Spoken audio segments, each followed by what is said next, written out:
Here's Haushi though, Joe. 6'3", 225, connects with the lip. Number 91 blows the back out. Ooh. And now into his third move. It's another solid snap to slide. Oh, let's take a look at it, Jesse, and how it worked out for the big man. 8 foot, 500 pounds of Konak. Not that big, but he's a big unit, isn't he?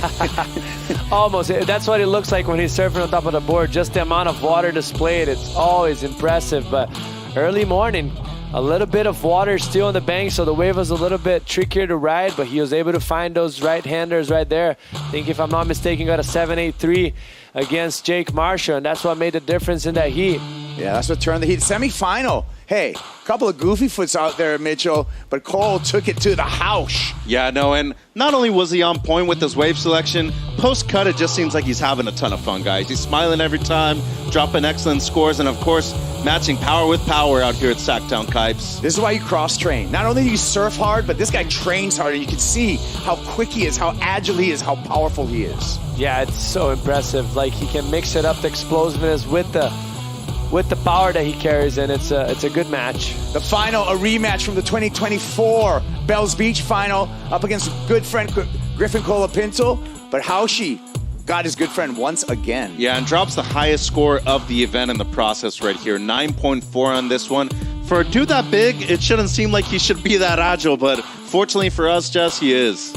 Yeah, and you got to peak when it's time to peak. You don't want to, start like doing too well in the beginning, and he just kept the composure throughout the whole time and just saved the best for last. Because for me, that's my personal favorite turn that he's done so far in the event, and that was in his last best score. Yeah, you train, and that's why you work on your flexibility, your quick muscle twitches, and paid off for second year, the sophomore on the championship tour, already with 2 CT wins. Yeah, and it's almost better that he's still flying under the radar, making a push for the Lexus WSL Finals, Kaipo, and as of right now, a member of the top 10 is the surfer from San Clemente, our champion, Cole Hauschman. Yeah, I like what I'm seeing. That was an inspirational surfing. Anybody who's a goofy foot in the world can draw inspiration from that. Look at the numbers, 9.4, 7.5. Nearly 17 points, and props to Griffin, too. Close to 15 points right here in the final. He surfed great, too, but Haushi 2-0 against his mentor, Griffin. And they bring out the best in each other, I Truly do. Truly do. I like that, that competitive San Clemente competition and what they bring to the game. That was so good. It's necessary, too. It's elevating the sport every single time they paddle out. Yeah, great job by Cole Hauschman and Molly Picklum. Mitchell, we got a new world #1 on the rankings in the way of Molly Picklum right now. Yeah, it's amazing for her, and we talk about her consistency throughout the year so far. First win in 2025, which is amazing. First win outside of Hawaii as well, but her road to the final was not easy at all. Not easy at all. She had to overcome a very dangerous wild card. I want to see more of Arena Rodriguez. Yeah, so do I. I think she has the potential to qualify for tour later on this year throughout the Challenger Series. But remember, previous to this day, she was the last heat that we ran, so she had to wait a long time to be able to surf her semifinal this morning against Erin Brooks. Yeah, that was all one-sided affair. Let's take a look at the road to the final for Molly Picklum and the win here, Jesse. Well, but that definitely didn't rattle that her, Mitch, because she looked very composed. Obviously, this is the previous day that you're mentioning about. You can see the different conditions that she had to kind of squeeze through right there. Very tough for her to get those verticals hits and be that critical in such a tough conditions. On the shore, that last turn right there, she was very close to the shore. Yeah, the bouncy house in that in head heat. And then today, clean. Like I said, this was one-sided in the semifinals up against Erin Brooks. And she just demonstrated how capable she is of delivering once and over again. And when it comes to consistency, obviously we all know that she's capable of winning.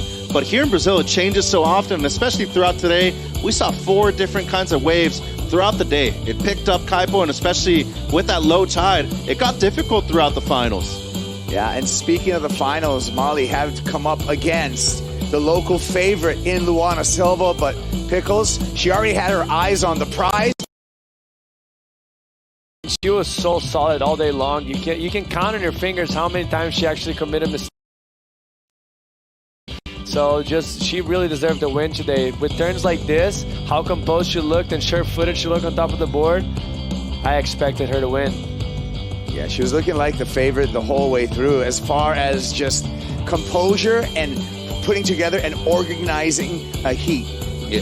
Great Organization. surfing, great strategy. Organization is a great point right there, though, Kaipo, because it was disorganized a lot of times out there here in Saquarema, but props to her. She adjusted on the fly. She was able to compose herself and handle the pressure, and very well done. First time ever she's actually made it outside of the quarterfinals right here, and she did it with a victory, Kaipo. Look at that, 8.17 in the final, Jesse. Yeah, that's impressive. She dominated from the get-go, the first 6.83 right off the bat, and then just kept capitalizing all the way up to the 8.17. Yeah, saw the opportunity and took it when the cards were laid out before her on day number 1 of the event. And oh, what a feeling when you raise that trophy over your head. And what a beautiful trophy, too. Seems like those things are quite a bit heavy, though. Yeah, they're glass. They're all individual pieces of glass. So yeah, they are heavy. But that's everybody wanted them. That's true. Only 2 people got them. But what an event that we've had. Stop number 9 on the championship tour has just been a festival of surfing and a festival of fandom and life. Let's take a look at our men's rankings after stop number 5. Jordy Smith still on top. Let's just mention the importance of Griffin taking the win on this event. If he would have taken a win over 2,000 points, and he would have probably been in the top 5 right now. So, yeah, every heat counts. Hey, for a guy who was worried about making the cut, Griffin Colapinto, in the beginning of this year, he was way down on the rankings. Look at him right now. He's been climbing every single event up that ladder. Yeah, no, but top 5 still. Jordy, Iago still very much in prime position right here. As you mentioned, Griffin up to number 6.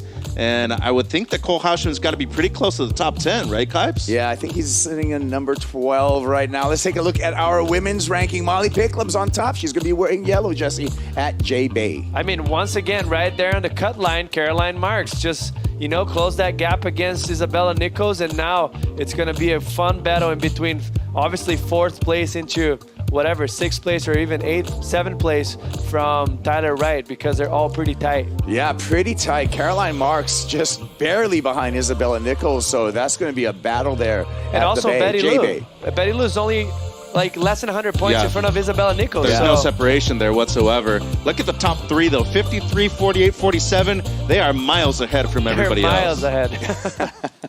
Well, that's where we are with the rankings right now, but we got more rankings also to go over. I mean, the Vissla CT Shaper Rankings, but it's a done deal. I don't think there's... Stop the bleeding already. It's a battle for 2nd place, because take a look at where the folks from Mayhem and Lost Star and how many numbers they have accumulated. They had the entirety of the men's final at this event. They've been doing that, I feel like, all year long. Wow.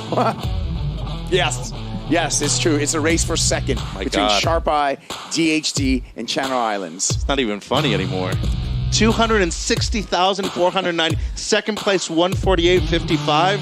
And just to think that Jordy Smith's also riding some of their boards as well, so that could add up. So today's his counted, because it was the last board he rode, so was it that goes to Mayhem, yeah. Okay, wow. There you go. Adding points. Even more. Shout out to JS, though. First time ever in the 3 years that we've had it. They're in the top 5. Channel Islands still trying to make a push, but DHD slowly making a comeback. They're looking to be runner-up this year, Kaipo. Yeah. I love the battle, and I love just the pit crew that show up at every single one of these events to support their surfers. So that is the Vissla Shaper Rankings, with just 2 more events to go before we eventually officially crown Lost the champ. I hope my board's ready when I get home, too. I hope so, too.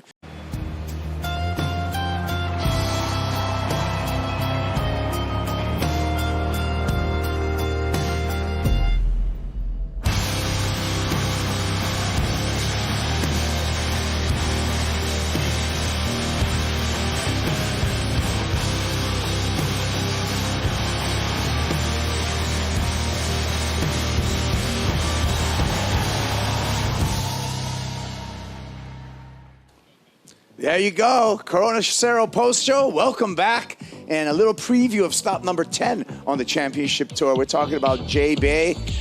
Mitchell, Yellow, Jordy, J-Bay, home break. What do we think? Oh, well, he's definitely the guy to beat out there. He's one of the few people ever that have scored 20 points in a heat He's done it at home before, and former two-time champion right there, especially leading the rankings.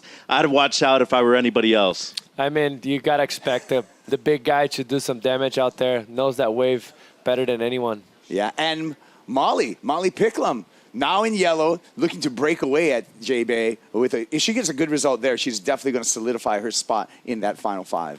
I mean, obviously, mathematically speaking, she still has chances to maybe not qualify, but realistically speaking, like, she looks very solid right now, and she's good in both events, J-Bay and Teahupo. So, I expect her to be in the top 5. Yeah, I think she's just getting into gear right now. I feel like Molly Picklum is just going to put in a good performance at these last 2 events before we decide upon our final 5.